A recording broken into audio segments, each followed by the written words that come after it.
See you again. Thank you. Ready to start? Yep.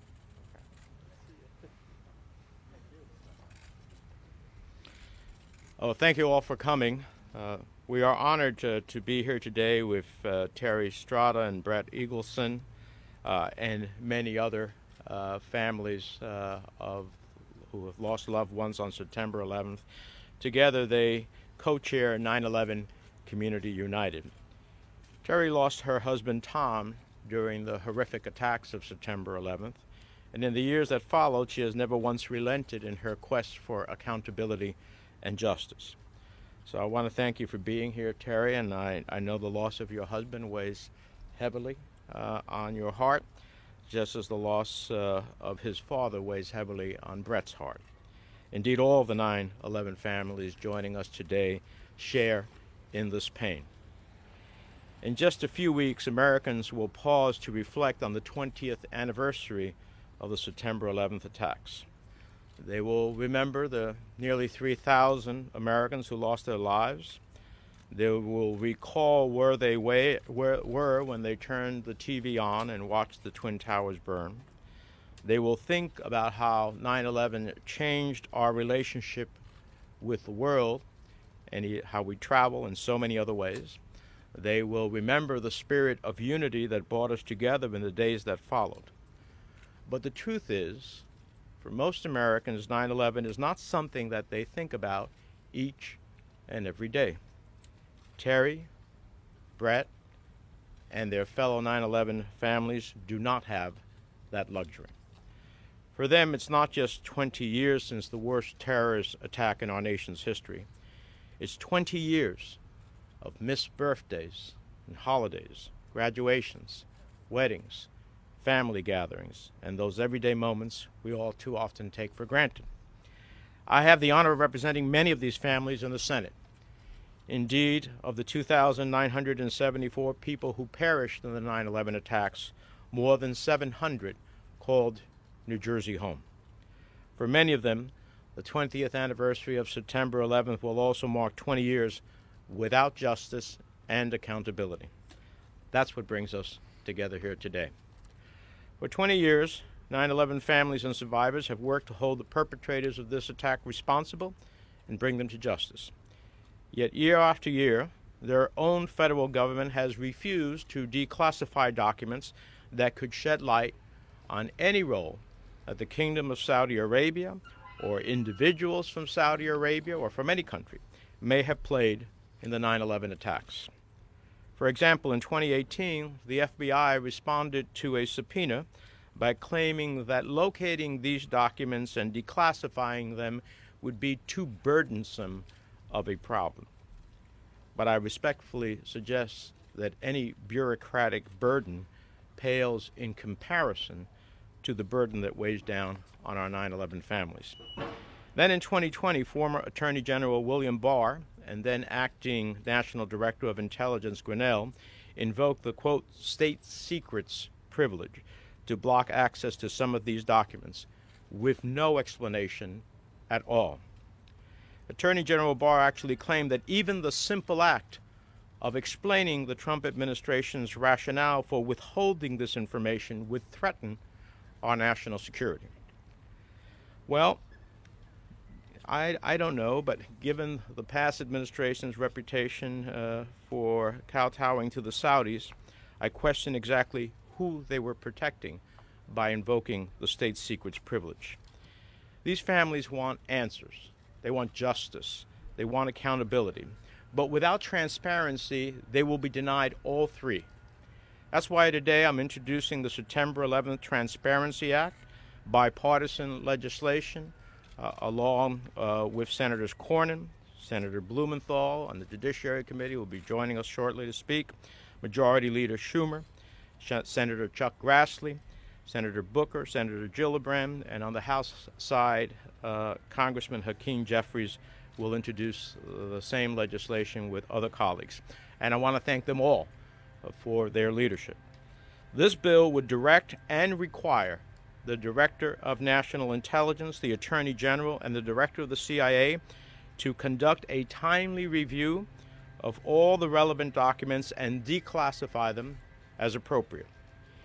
And if the agencies do not declassify a document or record, they will be required to provide Congress with a justification for that decision. So we will at least know that a document or record exists by them saying that we have a record, but we are not going to declassify for whatever reason. And then Congress can act upon that. This bill is modeled under the Abbottabad bin Laden raid document declassification in 2014. That declassification brought a treasure trove of documents and insights into this whole tragic matter. I've always stood by 9/11 families and survivors in their quest for justice. Back in 2015, I joined Senator Corden in an effort to pass the Justice Against Sponsors of Terrorism Act through the Senate with a veto-proof majority. The passage of that legislation, known as JASTA, was a major step forward for 9/11 families seeking to have their day in court. But as a former trial attorney, I can tell you, you can't make your day in court if you don't have the facts and the information to be able to make your case. It's now incumbent on us to make sure they have a fair shot in court by passing the September 11th Transparency Act. After all, any lawyer will tell you that getting your day in court only takes you so far. You have to have strong evidence to make your case. So let me close by saying I don't deny that sometimes the federal government has a legitimate reason to withhold classified documents. For example, there are times when disclosing information prematurely could jeopardize ongoing intelligence efforts in the field. But let's get real here. We're talking about the declassification of evidence relating to an attack that took place 20 years ago. And not just any attack, an attack that claimed nearly 3,000 American lives. If the United States government is sitting on any documents that may implicate Saudi Arabia or any individual or any country in the events of September 11th, these families and the American people have a right to know. If information is power, then we must give the 9/11 families access to that information and any power it provides them as they carry forward in their search for truth, justice, and accountability for the September 11th attacks. Now, since I've been told there's some Spanish press here, let me just say a few words in Spanish before I turn to Senator Blumenthal. Nuestros esfuerzos aquí hoy con las familias de septiembre 11 es para crear justicia, es para tener transparencia, es para asegurar que ellos pueden tener, después de perder tantas vidas de familias, la oportunidad de saber quién participó en ese día de infamia en septiembre 11.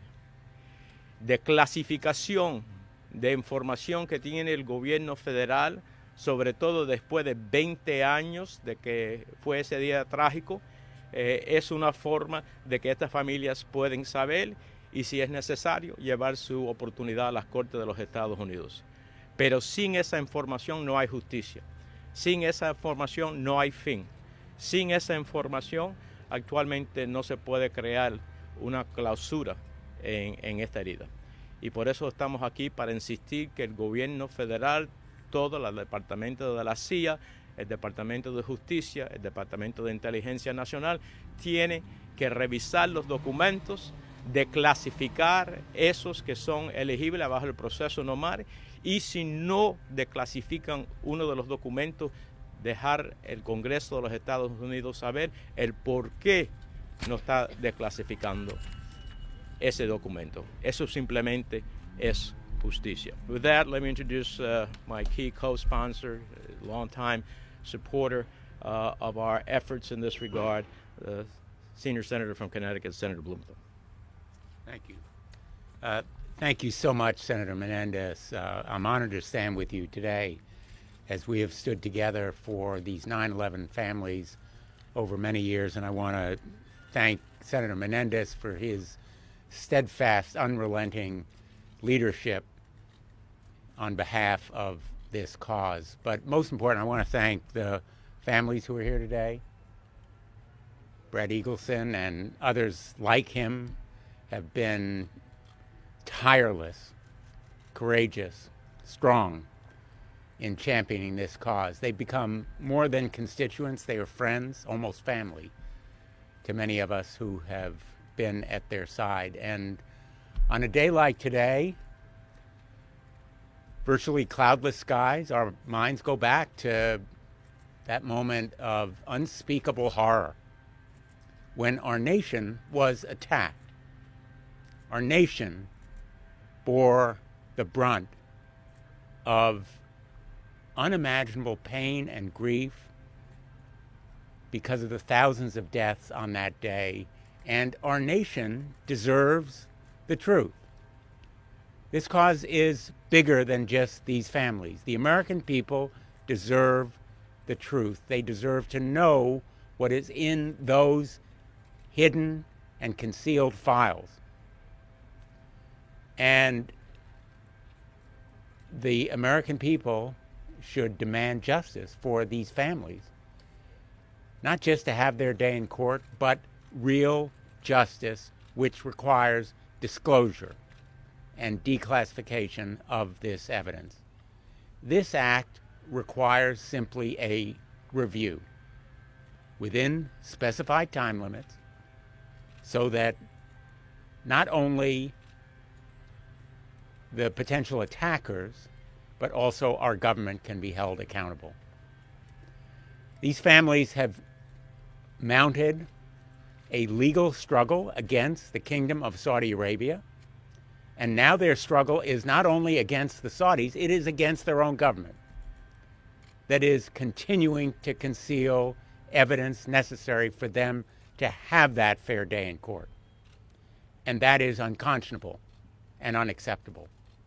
This effort has spanned Democratic and Republican administrations, beginning with the Obama administration and JASTA, when Senator Menendez and I and others led an effort to open those courthouse doors, to give our courts jurisdiction over this cause of action. And it included a resolution, again, overwhelmingly bipartisan, in 2018 that said to the United States government, you must declassify these documents to the extent practicable. Administrations, both Republican and Democrat, sadly and unforgivingly, have refused to provide this information to these families and to the American people without explanation or justification. There has been no explanation or justification for their invoking classification or the State Secrets Act. And let me just be very blunt. Embarrassment to the Saudi government is not a legal justification. Liability to the Saudi government is not a viable explanation. The American people deserve the truth, even if it is embarrassing and even if it causes liability to the Saudi government. And there is mounting, credible, significant evidence of Saudi government complicity in the 9/11 attacks. That evidence may be only the tip of the iceberg. The American people deserve to see all of it. And continued concealment of this evidence is inexcusable. Not only because justice for these families depends on it, but the American people deserve it. And so I am proud to support this Transparency Act, but equally important, I'm going to continue to fight for full disclosure, declassification, and revealing of all of the documents, all of the witness interviews, all of the evidence that is currently in the files of these government agencies. There is no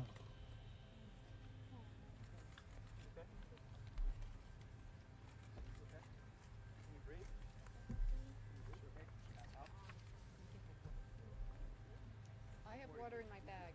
Blue Navy bag right there.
just over some space, just so we're not at the family.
But she doesn't have any underlying health conditions.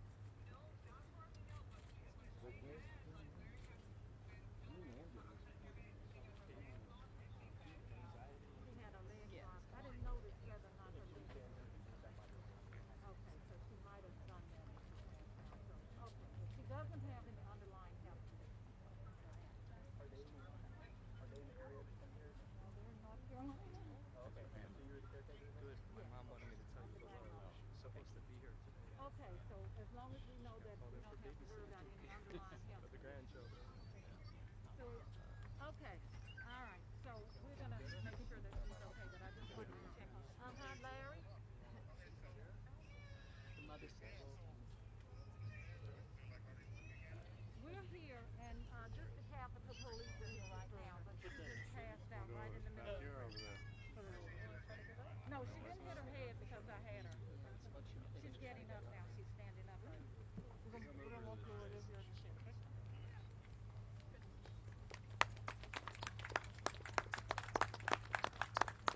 You want to finish up? Two more. Yeah, yeah.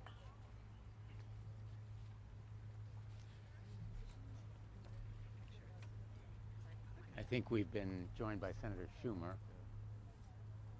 He is here. I saw him right If you want He went out to, to the if you want to he's way finish over up. there. Yeah, he's waving down the ambulance. He's coming. He saw us waving. Okay. Let me just finish up with a few quick points. As I was saying, we're 20 years removed from 9/11, and there seems really no basis to claim that sources or methods would be endangered by revealing this information. And if there are, the government should at least make that point. So far, it has failed or refused to do so. It has refused to provide any explanation or justification. So I went to the floor of the United States Senate last week. I'm going to be there again this afternoon. I encourage my colleagues to join me in the weeks leading to 9/11. And I encourage the families to do what they are doing today, which is to raise this issue as vehemently and vociferously as they can to arouse the conscience of the American people, because the American people should be outraged that their government continues to conceal this evidence and information without any explanation or justification to them. This cause is bigger than these families, even though it is justice for them that is immediately at stake. The Saudi government ought to be held accountable in court and in the court of public opinion if it deserves it. And the credibility of the United States of America is on the line here, which is a powerful reason to make this information public. All too often, we sit through classified briefings, and I ask at the end of many of them, why the American people can't know what we've just heard. Documents are overclassified as it is in many areas, and in this area there is no justification for continued secrecy, at least so far as the government has explained. Thank you. Thank you, Senator Blumenthal. In a fight and in a legislative one, it is always great to have the majority leader of the United States Senate on your side. And not only in this fight, but for years, on behalf of 9/11 families, Senator Chuck Schumer has been exactly that. Senator Schumer. Well, thank you, Bob, and thank you, Dick. And I just want to thank all of our families, Terry Strada, her daughter Caitlin, and all of the other families here from New York, from Washington, and from all other places. Now, I wanted to quickly stop by and lend my support as a co-sponsor of this bill and thank not only Senators Menendez and Blumenthal, who have joined me in so many successful efforts on behalf of the 9/11 families and the 9/11 community, but who are leading the charge on this issue. And again, I want to thank them, as well as Senator Grassley, Senator Cornyn. This is a bipartisan bill. We have tried to make all of these efforts bipartisan, and this one is as well. The September 11th Transparency Act is near and dear to my heart as a New Yorker, and it's underlined by one single word: justice. Justice, justice, justice. That's what this is about. I don't care what the relationship is with Saudi Arabia or any other country. If they did something that is bad and horrible, that should be brought to account. What we've learned in history, when you hide secrets, they occur again and again and again. When you bring them to light, sunlight is the disinfectant. And I don't care, nothing should get in the way here. No political or diplomatic or geo-military consideration should get in the way of simple justice after something like 9/11 with its horror happened. The American people and the 9/11 families have lobbied for years in pursuit of answers, and members of Congress have stood beside them. They must get those answers. They must get them now. I will fight as hard as I can to see that this outstanding piece of legislation becomes law. And again, thank my colleagues and thank the families and apologize that I have to leave. When I see them hold up those signs, those little pictures of the loved ones they have lost, I remember, I still think of this almost every day, of going to the towers. President Bush got Senator Clinton and I, she was then my co-senator, a plane. And before we even got to the rubble where you could smell the death in the air, were thousands of people standing in line holding pictures. Then there was hope. Have you seen my daughter Mary? Have you seen my brother John? I'll never forget that. Never forget that. Thank you for being here. Thank you, everybody. Appreciate it. And sorry to be quick. Thank you. Thank you so much. Woo-hoo. Thank you. The young lady, Destiny, I think is going to be just fine. She was here representing her family, and so we wish her well, and she's in good hands now. Terry Strada is the national co-chair of 9/11 Families United, and she's going to speak to us now. Thank you so much. Thank you, Senators Menendez and Blumenthal, and thank you everyone for being here today. September 11th will mark the 20th anniversary of the murder of my husband Tom and nearly 3,000 people, all brutally slain on orders given by the known Saudi terrorist Osama bin Laden and his 19 mostly Saudi Islamist al-Qaeda terrorists when they infiltrated our country and carried out the deadliest terrorist attack in our nation's history. For reasons I do not know and I cannot fathom, a select group of FBI and CIA operatives knew some of the 19 hijackers were known terrorists traveling freely on American soil, using their real names. How much of their planning and plotting were they privy to? I do not know. But clearly, the agencies did absolutely nothing to stop the attacks and failed at the most important job they had. They failed to protect America and her populace. Along with the entire world, I watched in horror our country under a violent attack. I witnessed on live television the toxic black smoke billowing from the North Tower. I spoke with my husband and heard firsthand the fear and panic he and my dear friends were experiencing in the hellfire that they were engulfed in. I watched the North Tower collapse, knowing the father of my 3 children and my husband's life was being extinguished right before my eyes. Now, 20 years later, the DOJ and FBI continue to protect the very country who produced 15 of the 19 hijackers, the Kingdom of Saudi Arabia. Yes, we know the kingdom played a major role in supporting and financing al-Qaeda, and evidence demonstrates that Saudi agents who the kingdom sent here aided and abetted some, if not all, of the 19 hijackers leading into the attack. It is indisputable fact that the hijackers were living in our country 12 to 18 months prior to 9/11, planning and plotting the murder of thousands, and that the FBI and CIA knew of at least 2 of them, Nawaf al-Hamzi and Khalid al-Midar.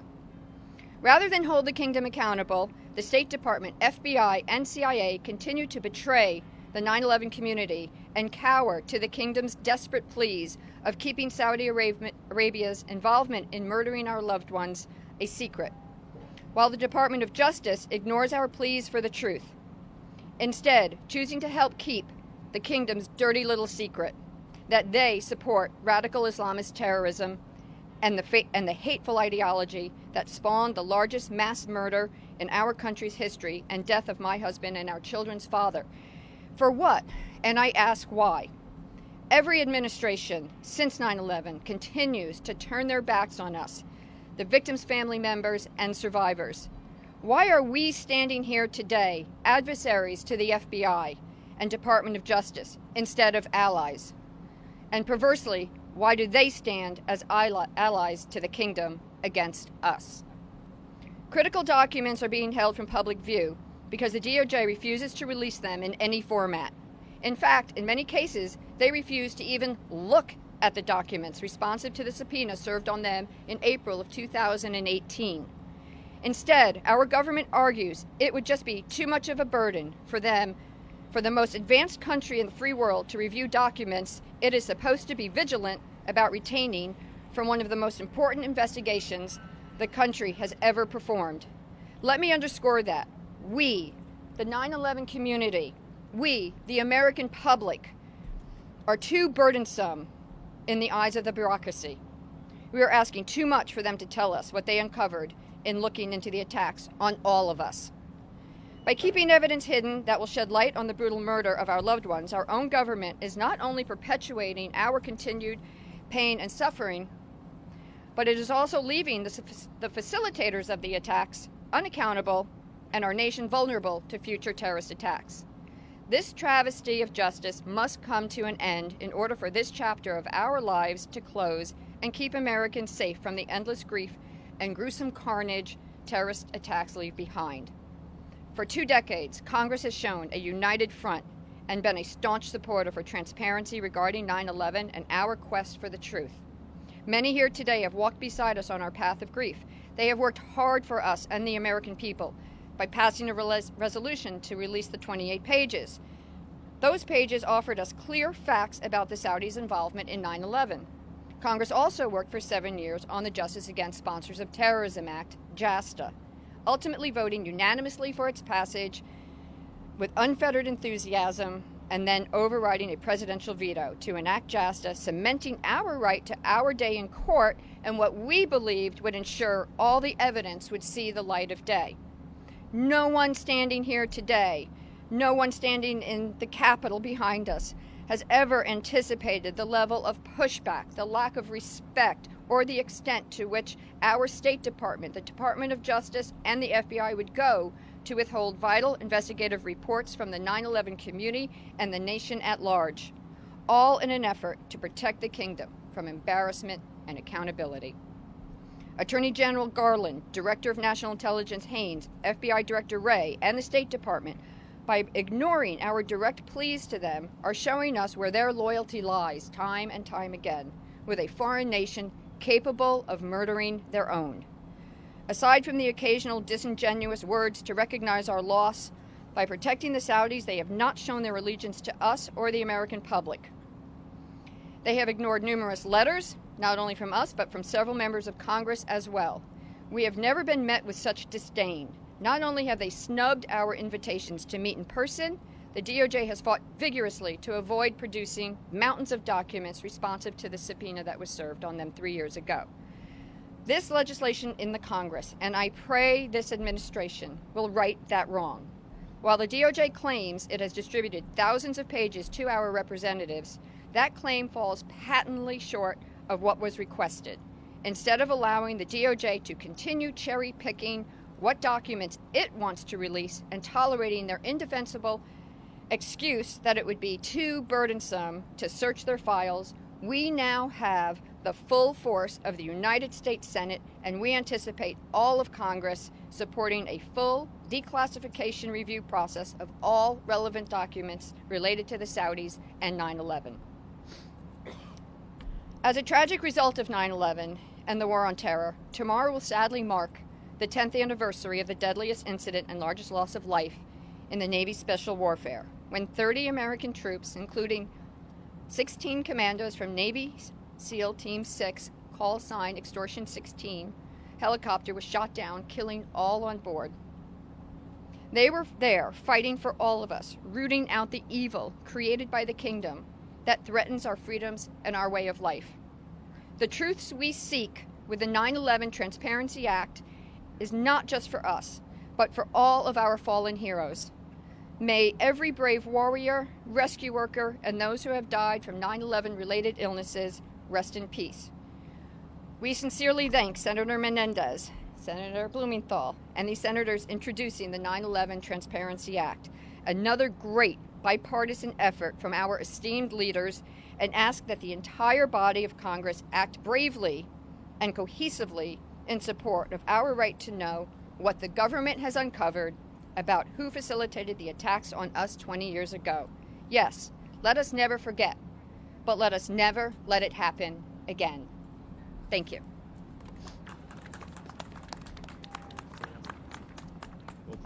Thank you very much, Terry, and we admire you taking your personal tragedy and turning it into a powerful and just purpose. And finally, let me introduce Brett Eagleson. He is also the national co-chair of 9/11 Community United. Senator Blumenthal, our hero. Senator Menendez, thank you so much, both of you. Senator Schumer, Cornyn, and Grassley. In a few short days, we will have administration officials, President Biden and others, mark the most devastating attack on American soil. And they will stand up and they will utter words, never forget. I'm here to tell you now, those words ring shallow to all the family members. because they stand up and utter words never forget. But the administration, behind a cloak of secrecy, continues to stab us in the back. And this has happened administration after administration. It's a sad truth to know that the United States government values foreign interests more than its own citizens. And we should not be here today. We shouldn't be here pleading with the United States government to release documents. We should never have had to ask the United States Senate to get our backs, but they have our backs. But the administration doesn't listen. We're here today because administration after administration does not respect the will of the United States Congress. We have passed resolutions. We have written letters. We have held questioned attorney generals, FBI directors at hearings. And we can't even get as much of a response out of them. FBI Director Wray doesn't respect the United States Congress. Attorney General Garland, to present day, doesn't respect the United States Congress. They have an opportunity to do so. They have a historic opportunity to finally do the right thing that previous administrations before them failed to do, and that's stand with its American citizens before the interests of Saudi Arabia. I am a proud American. My family is a proud American. I wear this lapel because I love this country. But I wish my government would love us back. It is painful. It's very difficult to come to terms with as a patriotic family and as a person who loves this country, to know that your own government doesn't support you the way that we support this country. My brother joined the military after 9/11. He was sent on 2 tours of duty to Iraq. He won 2 Bronze Stars. My dad had every opportunity to get out of the buildings. We talked to him after both planes hit. He told us he was staying behind to help with the evacuation process. What more do these families need to give to our country before our government pays us some sort of respect? 20 years is far too long to go for anybody, for us especially, but for Americans in general, to go without knowing the truth. And it's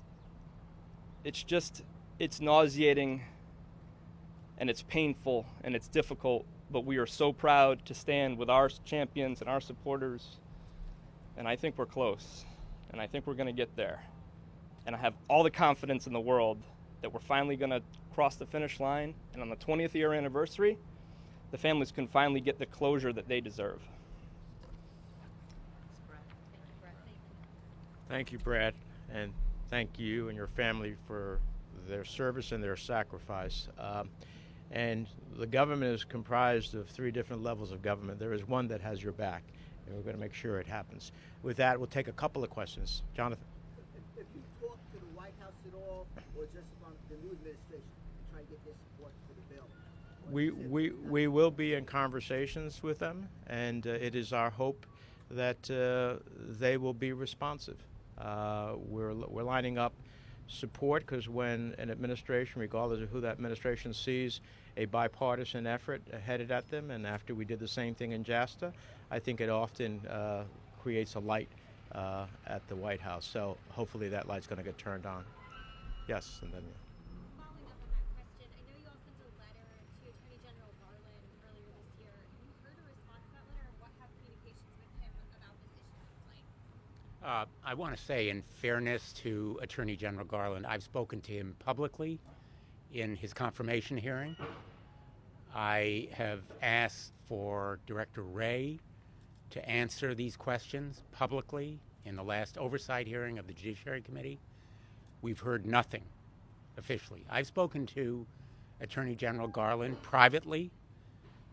My hope and belief is that his heart and the President's are in the right place. They need to move these agencies to do the right thing. There is a bureaucratic blockage here that is unfounded, and the natural inclination of some of these agencies is hide it, conceal it, hold it secret, even if it's deserving to these families. And I just want to add one more point.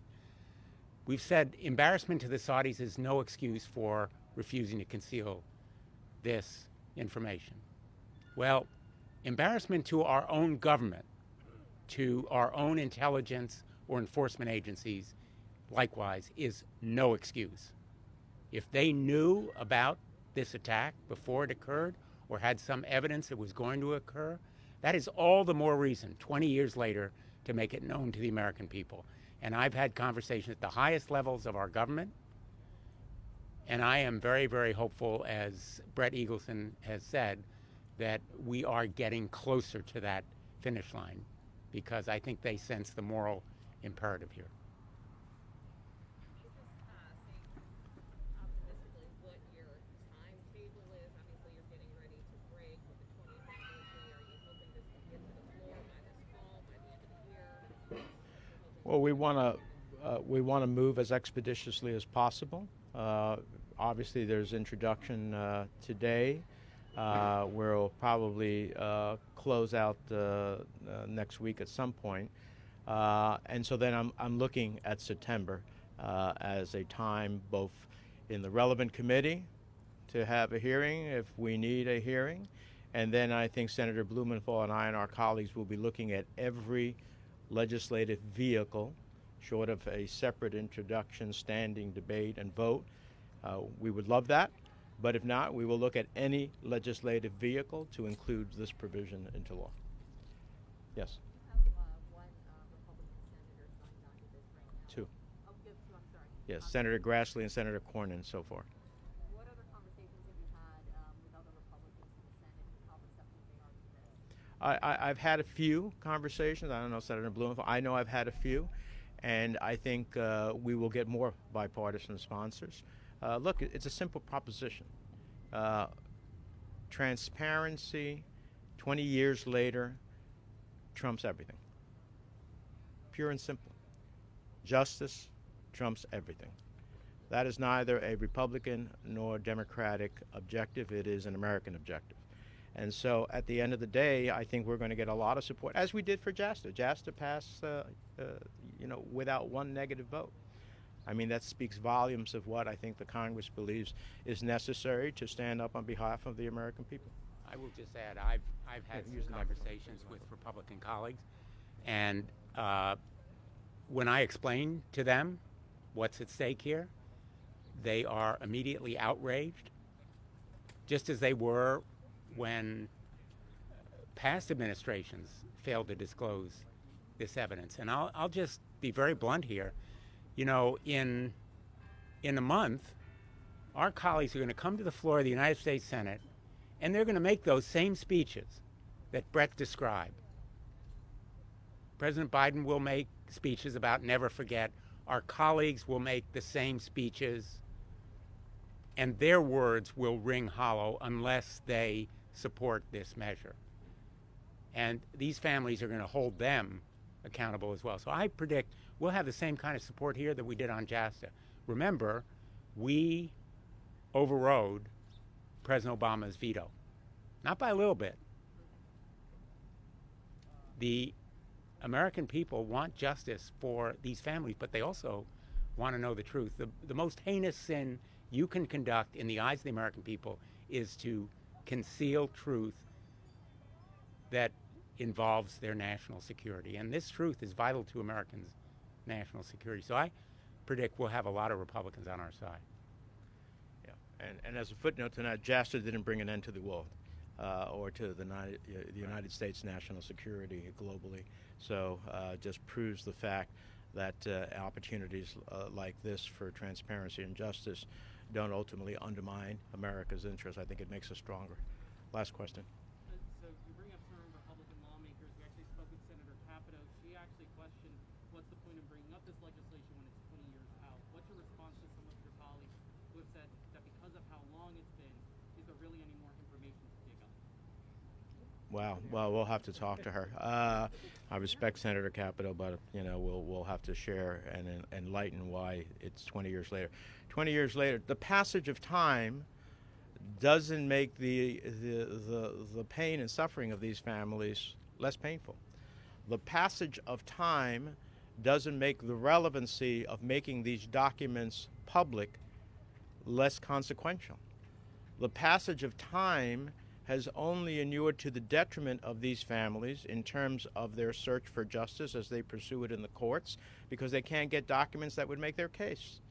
The passage of time ultimately and I speak now as the chairman of the Senate Foreign Relations Committee, we need to know who is our friend and who is our foe. We need to know, in fact, who may have participated in allowing these attackers, in aiding or abetting them. I want to know that, because in terms of foreign policy, I want to know what I'm dealing with in a country. And so, for a myriad of reasons, we can never accept, never, that 20 years means an end to this chapter. It doesn't. An end to this chapter comes with justice, and justice only comes with